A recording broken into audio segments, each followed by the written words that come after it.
Abba Vader, baie dankie dat ons kan stil word in U naam en in U teenwoordigheid. Dankie dat ons weet en die versekerheid het dat U hier in ons midde vertoef. Abba Vader, dankie dat U getrou is van geslag tot geslag. En dat U vir ons in die woord leer en sê dat U sal ons nooit begewe en ons nooit verlaat nie. Meester Yeshua, baie dankie dat U vir ons Jaroag agtergelaat het as ons trooster om by ons te wees tot in ewigheid. Abba Vader, ek bid dan nou dat hierdie woord wat vandag ook uitgaan, dat dit op goeie vrugbare grond sal val. Abba Vader, en dat dit ons denke sal verander. Dat dit 'n impak sal hê in ons lewens en in diegene rondom ons. Abba Vader, dankie dat ons die belofte in die woord het, dat U woord sal nooit leeg terugkeer nie. Dankie vir die belofte dat U sal die werk wat U in ons begin het, sal U volëindig. En baie dankie dat U 'n waarmaker is van die woord, en dat ons op elke woord van U kan sê ja en amen. Dit staan vas. Abba Vader, ons loof U vir U goedheid en U guns, en die seëninge wat ons elke dag so onverdiend ontvang. Aan U al die lof en die eer tot in ewigheid, want U is dit waardig. Amen. Sy heerskap. Sy heerskap. In Engels, His Lordship. Daar is 'n verskil tussen heerskappy en heerskap. En ongelukkig, in vandag se lewe is daar baie preke oor sy heerskappy, maar bitter min preke oor sy heerskap, His Lordship. So ek wil vandag 'n bietjie daaroor praat. Ek wil net so 'n inleidingkie gee. Volgens die meeste geskiedkundige skrywers en Bybelnavorsers was die disippels almal ongeveer ewe oud. Daar so 15 jaar verskil tussen die disippels, maar almal was ongeveer ewe oud gewees. En hierdie disippels wat vir meer as 3,5 jaar saam met Yeshua gewandel het, geleef het, gesien het, gehoor het, ervaar het, sou ons dink moes alles van Yeshua af weet. Vir 3,5 jaar was hulle nou betrokke by elke wandel van Yeshua. En ja, hulle het verseker baie van hom as persoon geweet. Hulle het hom dalk goed geken, maar nie werklik die persoon wie hy was nie, wie hy is nie.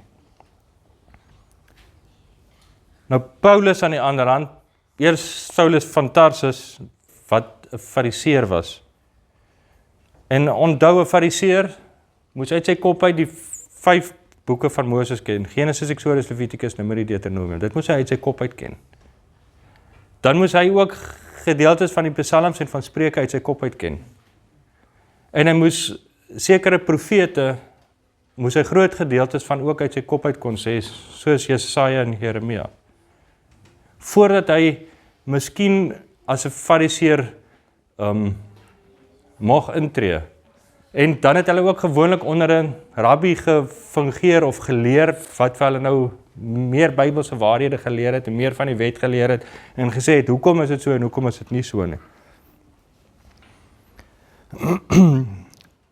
En dan as hulle nou uiteindelik gereken word as 'n fariseer, dan het hulle baie voorbeeldige lewe geleef, sodat almal in die gemeenskap het geweet, daai man is 'n fariseer. Nie in die slegte sin van die woord nie, maar hy het as godvreesende man, het hy elke wet en elke jota en titel het hy onderhou.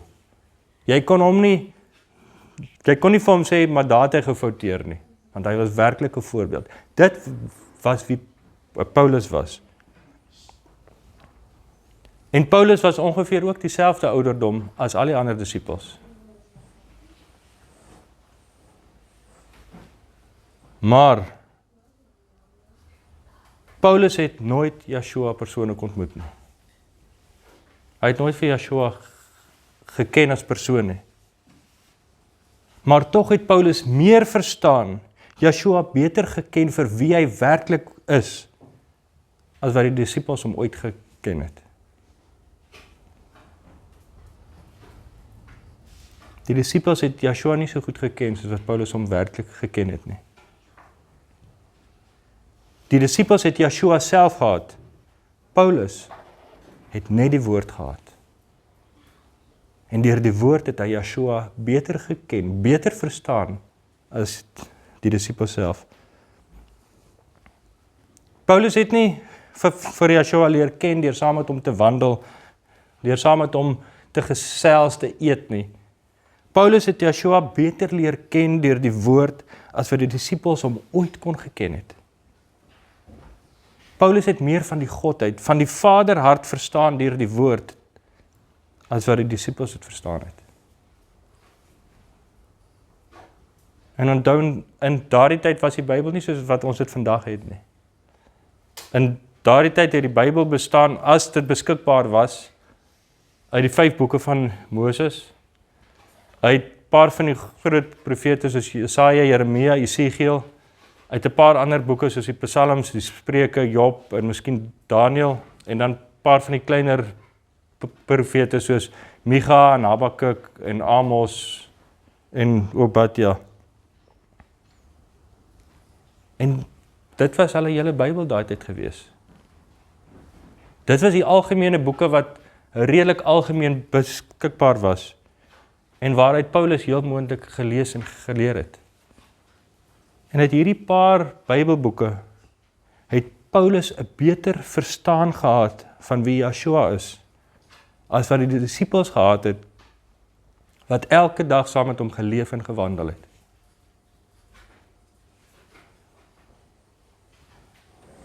En ek wil hê ons moet bietjie dink dat hoe belangrik is die woord van God nie.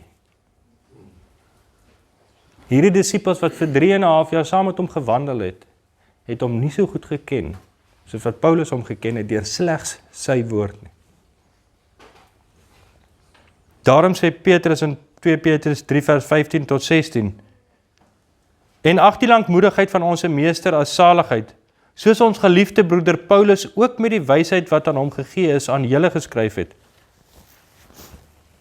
Net soos in al die briewe, hy spreek daarin oor hierdie dinge, waarvan sommige swaar is om te verstaan, wat die ongeleerde en onvaste mense verdraai, net soos die ander skrifte, tot hulle eie verderf. Jy sien, Paulus het die openbarings gehad uit die woord uit, wat selfs vir Petrus as disipel, wat saam met die meester gewandel het, swaar was om te verstaan. Paulus het slegs deur die woord, eintlik slegs 'n paar boeke van die Ou Testament, 'n beter verstaan en begrip gehad van Yeshua en die rede vir sy koms, as wat Petrus en die ander disippels gehad het. Dis hoe belangrik sy woord is. Ek wil hê ons moet blaai na Matteus hoofstuk 16 vers 13 tot 18.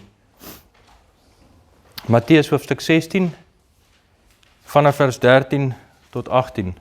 Matteus hoofstuk 16 vanaf vers 13. En toe Yeshua in die streke van Caesarea Philippi kom, vra hy sy disippels en sê, wie sê die mense dat ek, die seun van die mens, en daar staan eintlik die seun van Adam is? En hulle antwoord, sommige Johannes die doper, en sommige Elia, en ander Jeremia, of een van die profete. Hy sê vir hulle, maar julle? Wie sê julle is ek? En Simon Petrus antwoord en sê, u is die Messia, die seun van die lewende God. Toe antwoord Yeshua en sê vir hom, salig of geseënd is jy, Simon Bar-Jona, want vlees en bloed het dit nie aan jou geopenbaar nie, maar my Vader wat in die hemel is. En ek sê ook vir jou, jy is Petrus, en op hierdie rots sal ek my gemeente bou, en die poorte van die doderyk sal dit nie oorweldig nie. Nou kom ons gaan net gou so 'n bietjie terug in tyd. Hierdie disippels het saam met Yeshua geleef, en Yeshua saam met hulle. En ek wil hê ons moet die konteks verstaan. Hulle het gesien hoe Joshua eet. Hulle het gesien hoe Joshua slaap. Hoe hy bid. Hulle en Joshua het nie elke aand 'n kamer gehad met 'n lekker bed om in te slaap nie. Hulle het nie elke dag die gerief gehad van 'n stort of 'n bad waaraan hulle die vuil van die dag kon afwas nie. Hulle het nie 'n vol klerekas gehad met skoon klere wat hulle kon uitkies wat hulle die dag wou aantrek nie. Hulle het partykeer vir 'n dag gegaan sonder om te was met dieselfde stink vuil klere.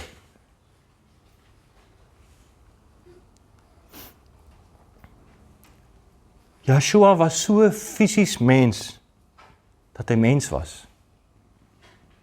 In die volle sin van die woord. Hy was ook vuil. Ook moeg. En ek dink hy het ook dalk geruik, of nie dalk nie, het ook geruik van die vuil, van die sweet. Joshua se klere was nie altyd blink skitterwit nie. En sy hare was nie altyd gewas en geconditioner en mooi gekam en uitgeborsel nie. En sy baard was nie altyd mooi netjies geskeer. Hy was volkome mens, soos ek en jy. Hy moes ook eet, hy moes ook slaap. Hy moes ook toilet toe gaan, wat gewoonlik in die veld was. Hy moes ook sy klere was. Hy moes ook sy voete was. Hy was mens, net soos sy disippels, soos ek en jy. En dit is waarom hy vir sy disippels gevra het, in Matteus 16 vers 13 en 16 vers 15, wie sê die mense is ek en wie sê julle is ek?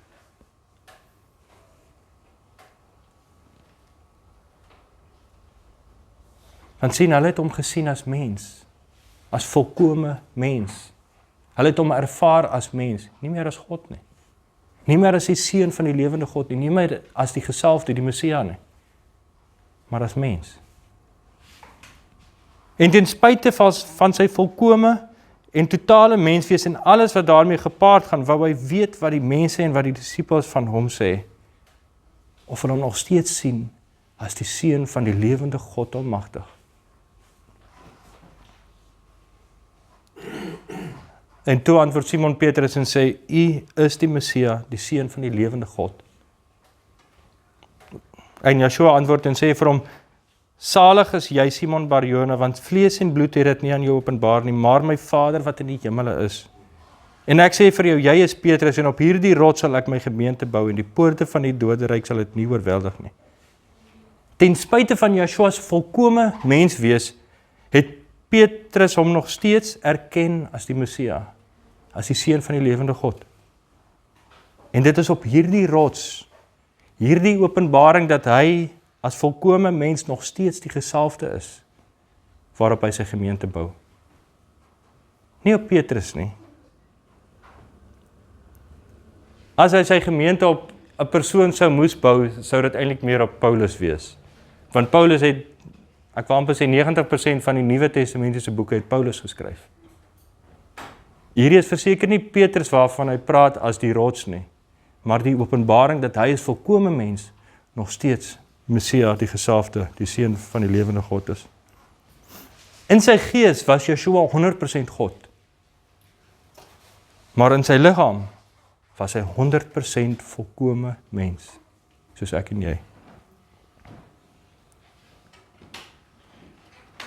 Vir ons wat die woord het, is dit baie makliker om Joshua te sien vir wie hy werklik is, as dit vir die disippels was en die mense van sy tyd. Moet ek dit weer sê? Vir ons wat die woord het, is dit baie makliker om Joshua te sien vir wie hy werklik is, as wat dit ooit vir sy disippels was, of vir die mense van daardie tyd. Blaai gou saam na Markus hoofstuk 6, vers 1 tot 6. Markus hoofstuk 6, vers 1 tot 6.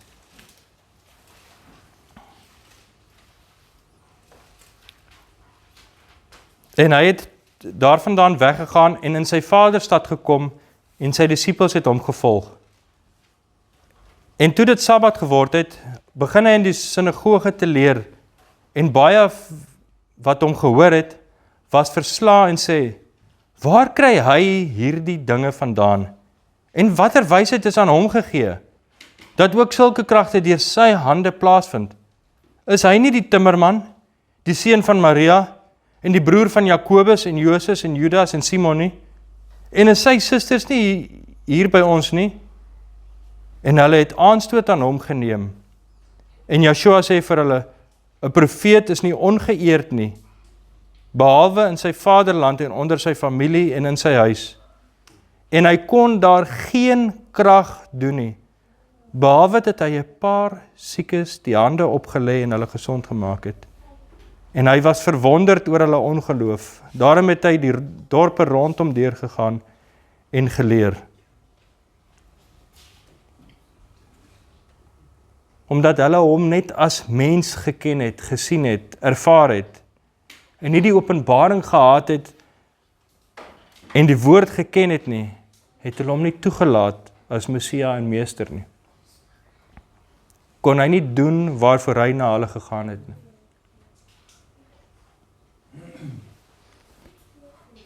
En die vraag wat ek wil vra is, ken jy hom as Meester, as Messia, as Christus, as die Seun van die lewende God? Ken jy hom as die woord? Ken jy hom deur die woord? Of ken jy hom ook nie deur die ervarings of deur hoorsê van ander? As daar aan die wêreld of van ons twee keuses gestel word, die woord vir ewig in ons lewens, of Yeshua net vir een dag by my. Weet julle wat sou die oorgrote meerderheid gekies het? Yeshua vir een dag by my. En dis dalk waarom ons sit waar ons sit, omdat ons nie werklik die besef het dat hy die lewende woord is nie. Ons almal ken tog Johannes 1 vers 1 en Johannes 1 vers 14. In die begin was die woord en die woord was by God en die woord was God. En vers 14 sê, en die woord het vlees geword en tussen ons kom woon. En die vraag is weer eens, wie soek jy? Yeshua as fisiese persoon vir 'n tydjie in jou lewe? Of die ware woord vir ewig in jou lewe? Die disippels het vir Yeshua 3,5 jaar, ek wil amper sê, konstant by hulle gehad. En Paulus het die woord gehad en het meer geweet en verstaan van Yeshua en sy koms as wat sy disippels self geweet het.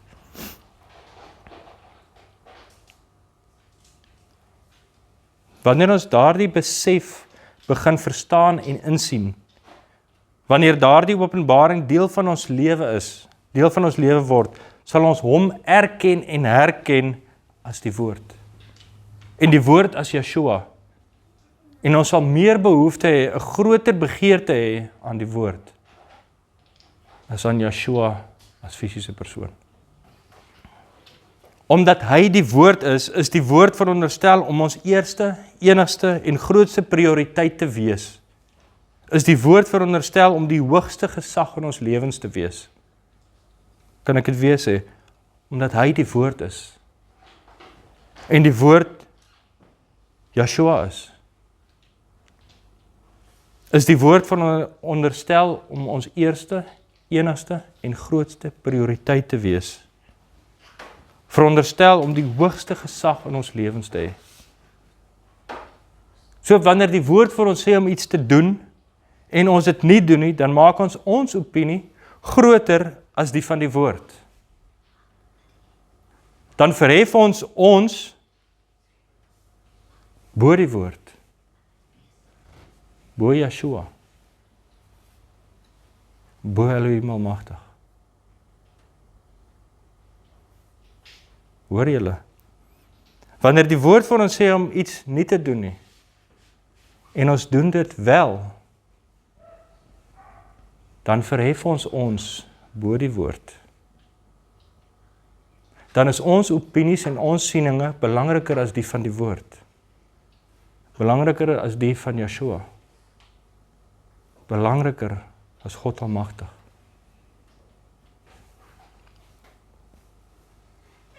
Daar is net een God. En dis nie ek of jy nie. Ons moet leer om ondergeskik te wees aan die woord van Elohim. Sodra jy en ek ons opinies en waardes gelyk of hoër stel as Elohim, dan verhef ons onsself as 'n God. En dis presies wat gebeur het in die tuin van Eden. Adam en Eva het nie van die boom geëet nie, totdat Satan kom en sê vir Eva, is dit nie so?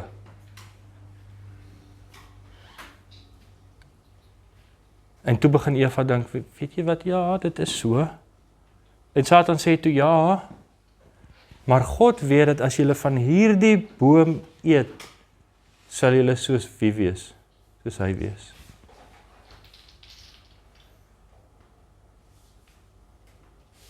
En toe trap Eva in die slaggat, want ewe skielik het haar begeerte en opinie belangriker geword as die van Vader. Blaai asseblief na Jeremia 10 vers 23. Jeremia hoofstuk 10 vers 23. En hierdie is ongelukkig so swak vertaling in die ou Afrikaans. Ek verstaan dat die Bybelvertalers het nie altyd al die woorde gehad wat ons vandag het nie. En nie die goeie sinskonstruksie wat ons vandag het nie, maar kom ons lees gou wat hier staan. Ek weet, o Jahwe, dat aan die mens sy weg nie toebehoort nie. Nie aan 'n man om te loop en sy voetstappe terug nie. Nou, 'n direkte vertaling van die King James lees, o Jahwe, ek weet dat die weg van 'n mens nie in homself is nie. Dit is nie in die mens wat wandel om sy voetstappe terug nie. Nou ons moet weet dat ons is geskape met 'n vrye wil om te kies en te doen wat ons wil. En hy, die Almagtige, sal ons nooit forceer nie. Nooit. Hy het ons geskape met die vrye wil. Maar die regte ding om te doen, die beste ding om te doen, is om te erken dat ons nie so slim is om ons eie lewe te bepaal en ons eie voetstappe terug nie. Weet jy wat, en ongelukkig sien ons presies die teenoorgestelde in die algemene samelewing. Ons mag nie op ons eie insig en denke leun en steun nie, maar op die leiding van Yeshua, van Yahuwah, van die woord. Daarom sê Spreuke 3 vers 5, vertrou nie op jou eie insig nie. Vertrou op Jahwe met jou hele hart. Ken hom in al jou weë, dan sal hy jou paai gelyk maak. Wat sê die teendeel? Ken hom nie in al jou weë nie en jou paai sal nie gelyk wees nie. Ons moet leer om te luister en ag te slaan, gehoorsaam te wees aan sy stem. En eintlik praat ons so half minagtend van daardie stil stemmetjie.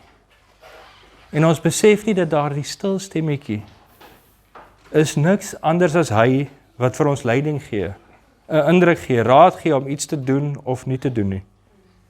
Ek was so van 'n tyd, ek is besig om 'n grassnyer te bou wat agter die trekker loop, of ja, wat mens aan die trekker raak om gras te sny. En nou is dit meet en pas en sny en swys en alles en ek moet nou 'n gat op 'n spesifieke plek in die middel sny, presies in die middel. En ek meet dit uit en alles en ek net so toe ek wil begin sny, toe sê daar die stil stemmetjie vir my, meet net weer. En ek dink, maar ek het reg gemeet, ek weet. Eers en ek sny die mooi gat uit. Toe ek die gat uitgesny het en ek staan so agter, toe sien ek, hy is nie in die middel nie. Toe gaan meet ek, toe sien ek, hy is wraggies waar nie in die middel nie. Jy sien, pleks luister ons maar net die eerste keer. Toe kos dit my, ek moet die hele gat weer toeswys, weer van vooraf meet en die gat op die regte plek maak. So right, 'n bietjie swysoefening. Ek het 'n bietjie swysoefening gekry, maar ek het soveel tyd gemors. Sien, as ons net leer om te luister. En dis partykeer so simpel iets, dat jy na die tyd amper nie kan dink dat hy soveel bemoeienis met jou maak nie. Dat hy werklik so intens belangstel in jou, dat hy vir jou eintlik sê, hoorie, meet net weer, want ek wil jou tyd spaar. So intens stel hy belang in my en jou. Wanneer hy vir ons sê om iets te doen of nie te doen nie, moet ons antwoord en aksie volkome vertroue en gehoorsaamheid weerspieël. Ek gaan dit weer sê, wanneer hy vir ons sê om iets te doen of nie te doen nie, moet ons antwoord en aksie volkome vertroue en gehoorsaamheid weerspieël. Ek wil hê julle moet blaai na Efesiërs hoofstuk 11 vers 16. Efesiërs hoofstuk 4. Nee, hy het langer geraak. Hier in hierdie gemeente raak alles langer. Efesiërs hoofstuk 4, vanaf vers 11 tot 16.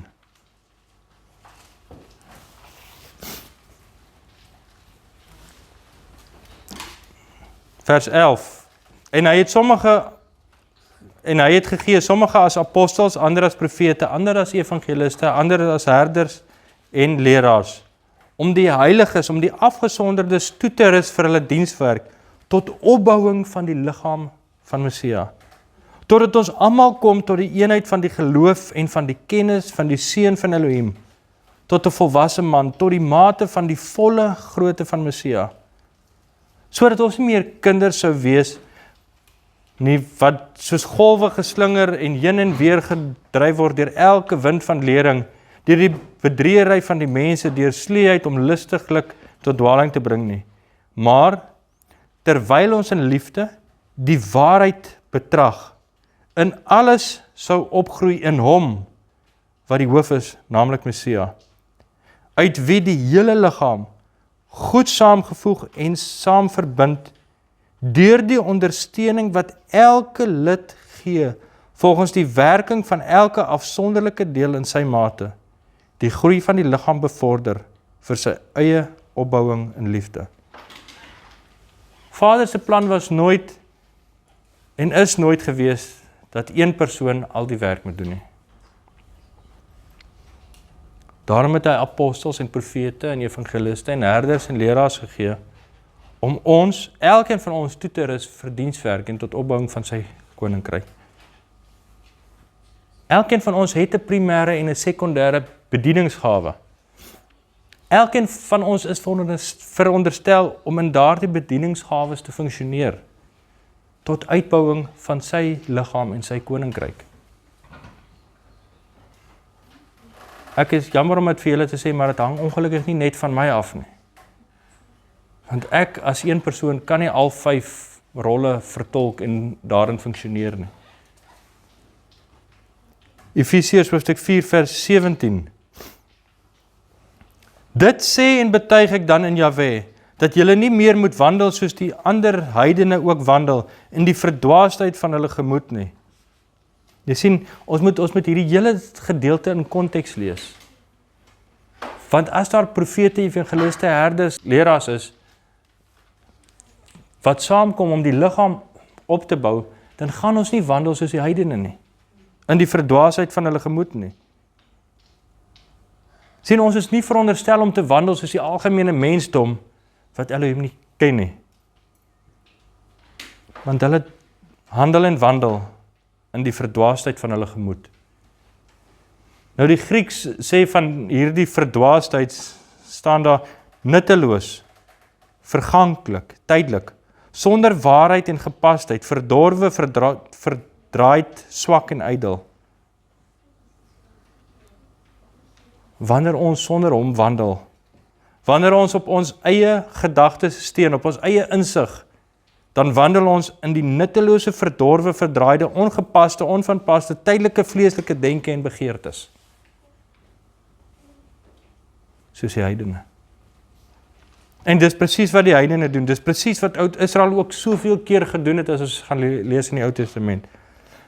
Terwyl Moses op die berg is, vir 40 dae en 40 nagte, en die volk Vader se teenwoordigheid sien. Hulle het nou net gehoor en gesien hoe die wolk afsak. Hulle het fisies gehoor hoe die Almagtige met Moses praat. Hoe die berg gebewe het van sy teenwoordigheid.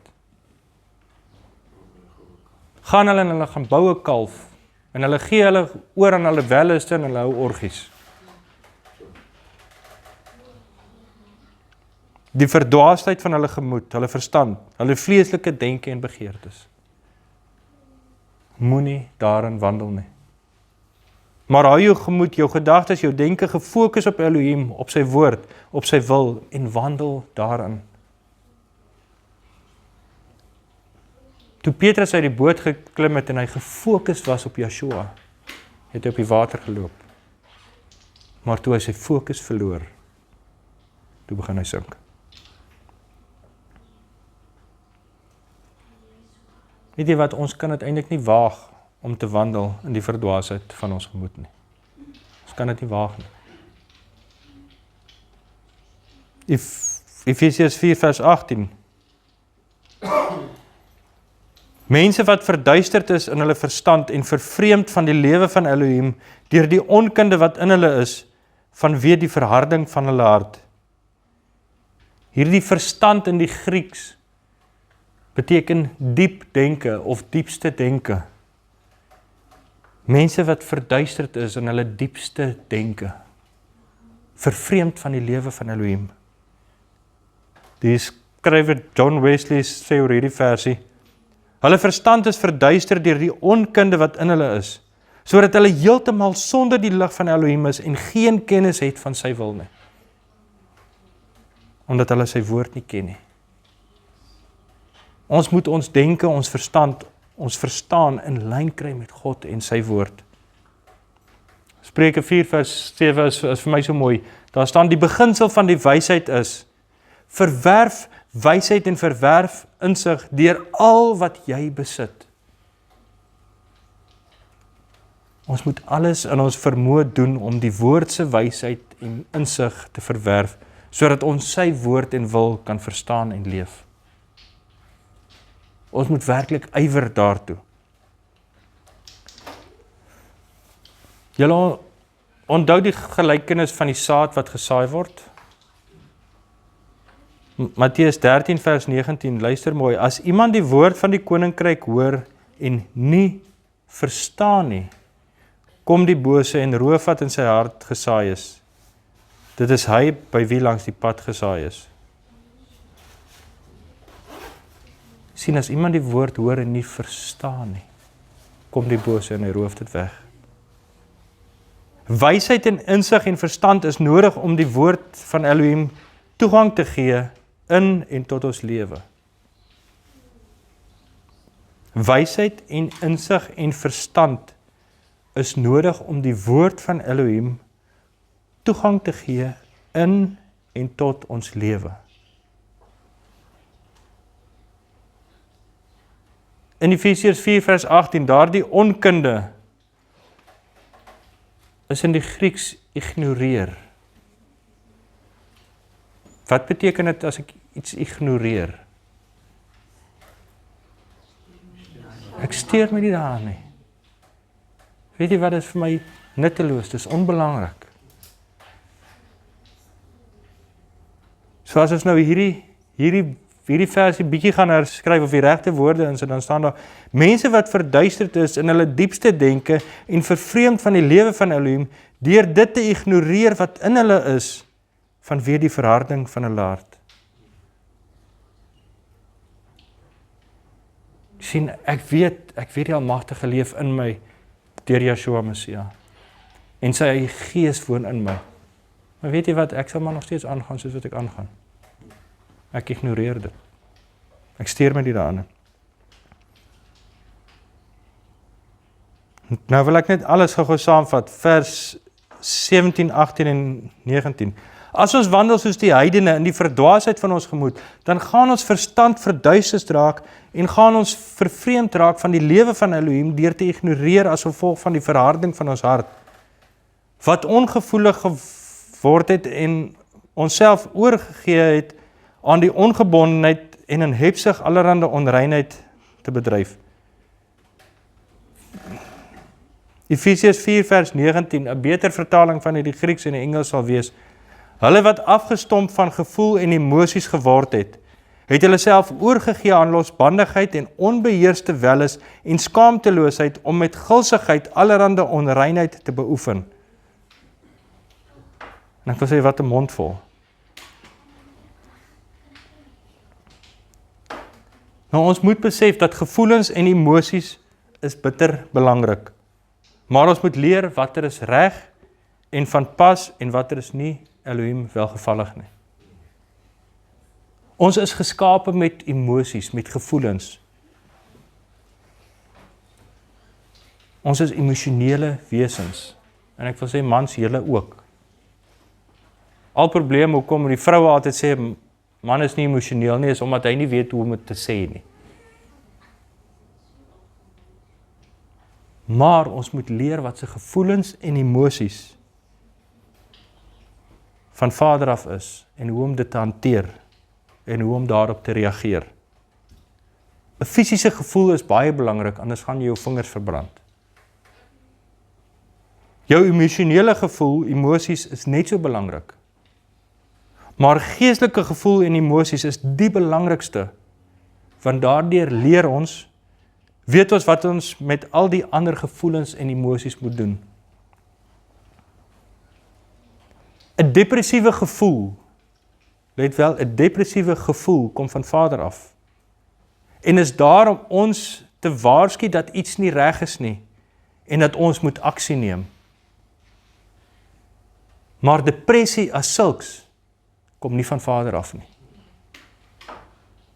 Want dit is wanneer jy toelaat, dat daardie waarskuwende depressiewe gevoel jou emosioneel negatief begin invloed en aftrek en aftakel tot waar jy nie meer in staat is of in staat voel om iets te doen nie.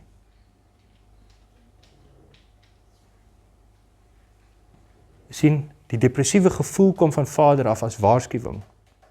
As jy nie ag gee op die waarskuwing nie, as jy dit ignoreer, dan tree depressie in.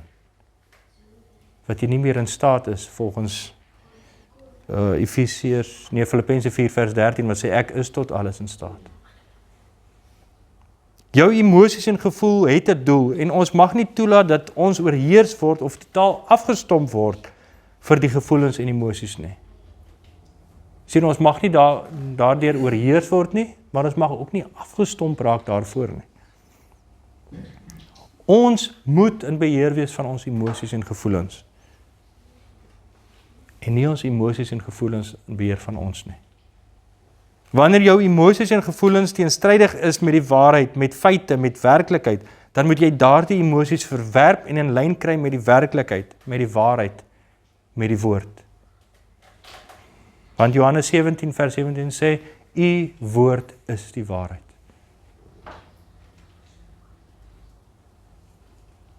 Fokus op die woord, fokus op Yeshua en jou negatiewe emosies sal verander.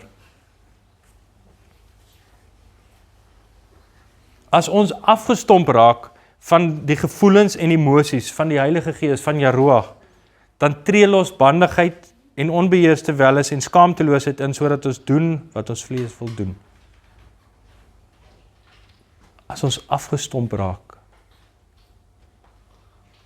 van Yahuwah, van die woord, dan tree al die negatiewe goed in. Jakobus 1 vers 13 tot 15. Jakobus 1 vers 13 tot 15. En ek wil hê julle moet sommer almal daarso oopmaak.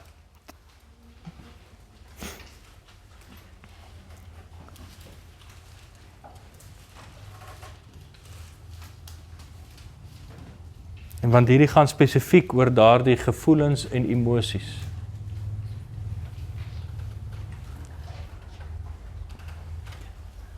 Vers 13, laat niemand as hy in versoeking kom sê, ek word deur Elohim versoek nie, want God kan deur die kwaad nie versoek word nie, en self versoek hy niemand nie.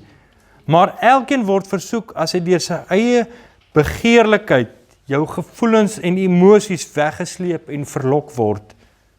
Daarna as die begeerlikheid ontvang het, baar dit sonde. En as die sonde tot volle ontwikkeling gekom het, bring dit die dood voort. Nou ons gedagtes en emosies is die broeiplek van sonde. Ons gedagtes en emosies is soos die baarmoeder van sonde. Die oorsprong, die begin van sonde. En as ons oorgee aan ons vleeslike gedagtes en emosies en gevoelens en daardeur beheer word, dan baar dit sonde.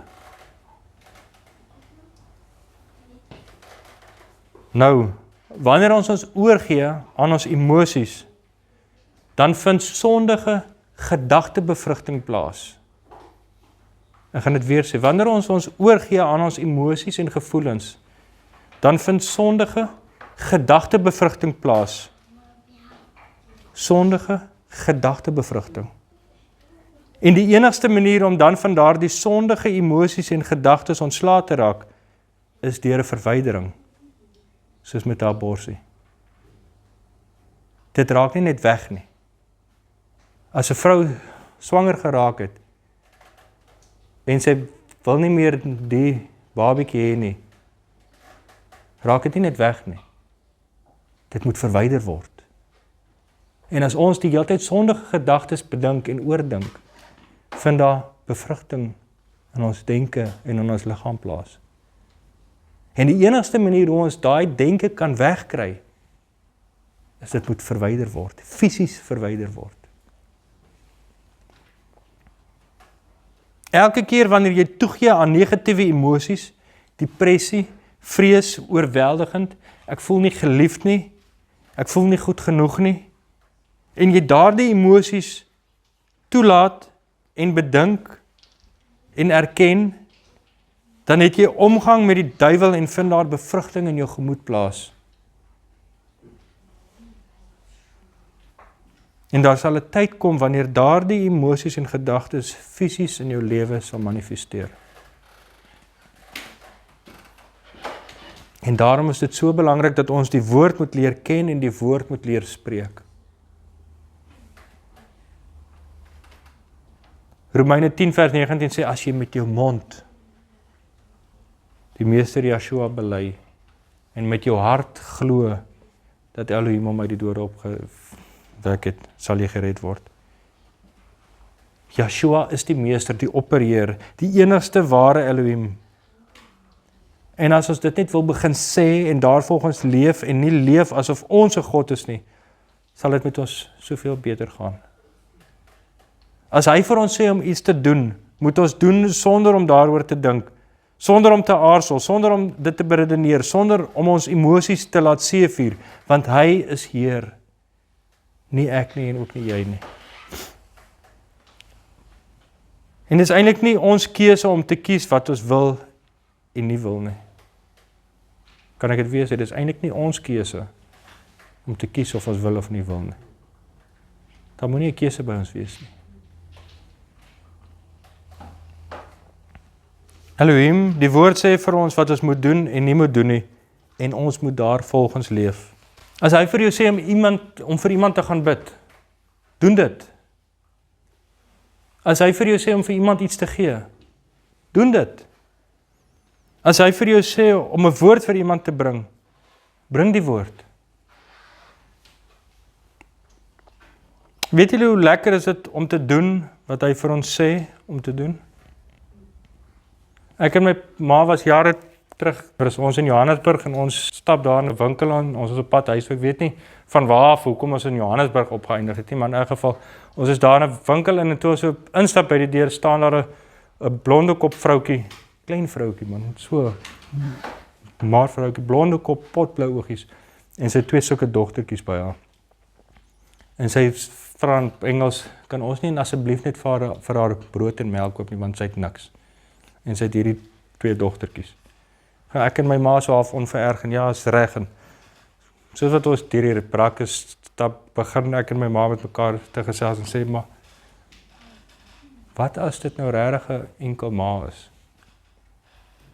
Wat as die man haar en die 2 dogtertjies werklik uitgeskop het? Eers en ek en my ma begin inpak. Kyk, dis brood en dis melk en dis koffie en dis poeiermelk en dis suiker en dis pap en dis en ons kom voort by die til of by die betaalpunt ons begin Blaai en sy kom staan so daar so en nou kyk sy alles wat ons uitlaai en nou wag sy vir haar brood en haar melk. En heel laaste is die brood en die melk en sy sê, "Yes, baie dankie." En sy vat die brood en die melk en sy sê vir haar, nee, hierdie alles is joune. En sy bars uit en sy gryp vir my en my ma daar om my skouers en sy huil ons pap nat. Weet jy hoe lekker was dit om te kon gee? Sien, omdat ons geluister het na die stil stemmetjie, was ons geseën en was ons geseënd. Nou so 'n paar naweke terug, gryp 'n persoon my een kant toe en hy gee vir my 'n bemoedigende profetiese woord wat uit Vader se troonkamer uitkom. Ek is heel uit die veld uit geslaan oor die profetiese woord en die bemoediging wat hy vir my gee. Weet jy hoe lekker was dit? Ek het al gesê van oom Johan Lou se neef, dink ek, wat daar in die hospitaal gelê het vir wie ek moes gaan bid het. En hoe ek uitgestel het en op die ouend 'n week later, toe spring ek nou maar op my motorfiets en ek gaan na hom toe en soek hom en ons gesels met hom en ons lei hom dat hy Yeshua aanneem en die volgende oggend is hy oorlede. Jy sien, en dit is ongelukkig wat soveel van ons doen. God sê vir ons om iets te doen en dan bly ons uitstel met allerhande verskonings en redes waarom ons nie nou kan nie. En dan wanneer ons uiteindelik besluit om gehoorsaam te wees en te doen, dan dink ons, nou is ek reg. Nou was ek gehoorsaam, ek het nou gedoen wat hy vir my gevra het. Is dit werklik die geval? Kom ek skets net gou die ander kant van die muntstuk. Veronderstel, iemand lê in die hospitaal en jy hoor hierdie stil stemmetjie van Vader wat sê, gaan besoek die persoon, gaan bid vir die persoon. En jy sê, "Jesus Vader, weet jy, ek het nie nou tyd nie, ek sal môre gaan." En môre is jy so besig, jy vergeet daarvan en op die ouend oor 2 weke onthou jy, "Hemel, ek moes vir die ou gaan bid het." Maar wat jy dalk nie besef nie, hoe langer die persoon in die hospitaal lê, hoe groter is sy kans vir infeksies en dit dalk nooit weer daar gaan uitkom nie. Hoe langer jy ongehoorsaam is, hoe groter is die moontlikheid dat daai persoon dalk mag sterf sonder 'n ewige lewe, sonder Yeshua Messia. Ek gaan nou sê ons het mediese infeksie, maar in die ander opsig ook geestelike infeksie. Ja. Hoe langer ons vat om iemand die woord te bring wat ons moet bring, hoe groter is die kans dat sy geestelike liggaam ook infeksie kry. Daar kon die persoon dadelik genees gewees het en ontslaan word as jy dadelik gehoorsaam was. Maar nou omdat daar dalk al soveel blootstelling was, nou is die kanse baie skraler. Omdat jy nie dadelik gehoorsaam was nie, of nog erger, die persoon sterf en jy is heeltemal te laat. Ons mag nie toelaat dat negatiewe emosies en denke die oorhand kry in ons beheer nie, want dit steel ons vrede. Weet julle hoe lank het ek met 'n skuldgevoel geloop toe ek hoor die neef van oom Johan is oorlede daai volgende dag. Want ek moes daai dag gegaan het wat ek die oproep gekry het om te gaan, moes ek gegaan het. Wat as hy die volgende dag dood gegaan het? Dan was ek te laat. Jy sien, dit steel ons vrede wanneer ons nie doen wat hy van ons vra nie. Wanneer ons toelaat dat emosies en gevoelens die oorhand oor ons kry. Ons moet leer luister en nie toelaat dat die gevoelens en emosies ons negatief beïnvloed en ons aftrek van sy wil en opdrag nie. Jesaja 26 vers 3 sê dit so mooi. Jesaja 26 vers 3: U sal 'n verstandige gesindheid in volle vrede bewaar, want hulle vertrou op U. 'n bietjie beter vertaling sou lees: U sal hom in volmaakte vrede bewaar wie se gedagtes op U gerig is, omdat hy op U vertrou. U sal hom in volmaakte vrede bewaar, wie se gedagtes op U gerig is, omdat hy op U vertrou. Omdat ons hom vertrou en ons gedagtes op hom gerig is, sal hy ons in volmaakte vrede bewaar. Sien, wanneer ons hom werklik vertrou, gaan ons doen wat hy van ons vra. Wanneer ons hom vertrou en ons gedagtes op hom gerig is, sal hy ons in volmaakte vrede bewaar. Hy sal. Dis hoekom Paulus in Kolossense 3 vers 15 sê, en laat die vrede van Elohim, waartoe julle ook in een liggaam geroep is, in julle harte heers en wees dankbaar. Ons moet sy vrede in ons harte laat heers, in ons denke, in ons emosies, deur te doen wat hy van ons vra. En wanneer ons nie vrede in ons het nie, dan moet ons by hom gaan aanklop, by die woord gaan raad vra, vir hulp en bystand en antwoorde. As jy voel dat iets nie lekker nie, raak stil. Fokus weer. Psalm 37 vers 4 is vir my so 'n mooi versie.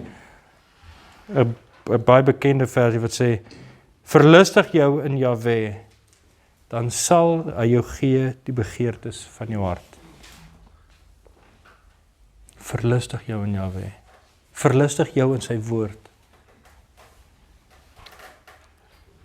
Wanneer ons hom eerste stel in alles, en dis nie net iets wat jy sê nie, dis iets wat jy doen, hoe jy leef, jou ingesteldheid. As jy jou verlustig in hom, dan sal hy ons gee die begeertes van ons hart.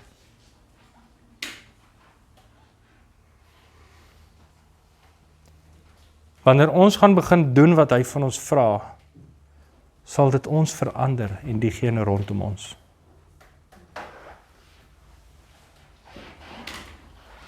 Kom ons probeer ophou God wees van ons eie lewens en erken hom as die enigste waaragtige God.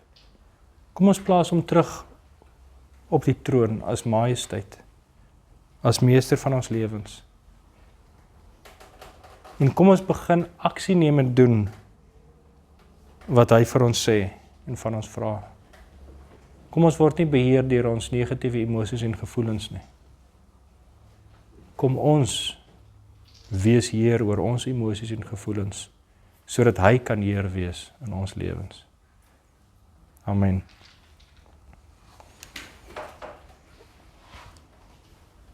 Kom ons buig die hoofde. Yeshua Messia, baie dankie dat U die lewende woord is. Dat in U het ons al die antwoorde. Op elke vraag, op elke iets waaroor ons wonder, weet ons dat U is die antwoord.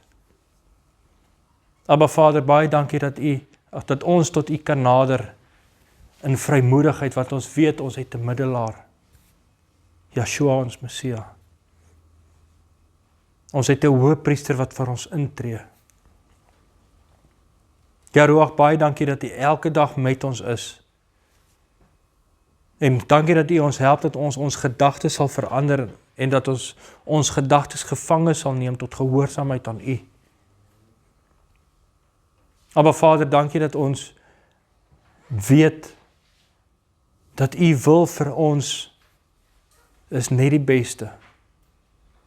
Dankie dat ons weet dat U gedagtes is ver hoër en beter as ons gedagtes. Maar Vader, help ons dat ons werklik in beheer sal wees van ons gevoelens en emosies. Help ons, maak ons sterk dat ons sal optree in gehoorsaamheid teenoor U. Dat ons sal aksie neem en dat ons werklik sal doen en sal luister wanneer U met ons spreek en iets vir ons vra of sê. Maar Vader, dankie vir die wete